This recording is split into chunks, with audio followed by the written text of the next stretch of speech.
বন্ধুরা, এই মুহূর্তে সবথেকে বড় খবরটি বেরিয়ে আসছে জম্মু কাশ্মীর থেকে। পুলওয়ামার ধাঁচে সেনার গাড়িতে হামলা কাশ্মীরে, তাতেই শহীদ হলো ভারতের 3 জন সেনা জওয়ান। শুরু করে দিল অভিযান। আরও একবার পুলওয়ামার ধাঁচে ফের সেনা কনভয়ে হামলা হলো কাশ্মীরে। এই দিন জম্মু ও কাশ্মীরের রাজৌরিতে বৃহস্পতিবার দুটি মিলিটারি ট্রাকে হামলা চালায় জঙ্গিরা। জঙ্গি হামলায় এখনও পর্যন্ত 3 জওয়ান শহীদ হয়েছে, আহত হয়েছে আরও 3 জন জওয়ান। সঙ্গে সঙ্গে পাল্টা জবাব দিয়ে ভারতীয় সেনা। এখনো পর্যন্ত সেনার তরফ থেকে এই হামলায় বিস্তারিত কিছু বলা হয়নি, তবে গোটা এলাকা ঘিরে রেখে তল্লাশি অভিযান চালাচ্ছে সেনাবাহিনী। রাজৌরি পুঞ্চ জাতীয় সড়ক হাই অ্যালার্ট জারি করা হয়েছে। জানা গিয়েছে মিলিটারিটাকে 48 রাষ্ট্রীয় রাইফেলসের জওয়ানরা ছিল। মিডিয়া রিপোর্টস অনুযায়ী রাজৌরি এলাকায় কয়েকজন জঙ্গি লুকিয়ে রয়েছে বলে খবর পায় ভারতীয় সেনা।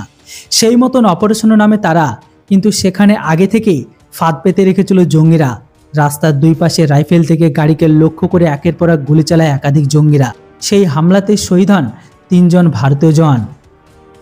ঘটনাস্থলে অতিরিক্ত সেনা পাঠানো হচ্ছে বলে খবর, তবে গোটা এলাকায় ঘিরে রেখে তল্লাশি চালাচ্ছে সেনা। এখনো পর্যন্ত এই হামলা সম্পর্কে বিস্তারিত তথ্য বেরিয়ে আসেনি।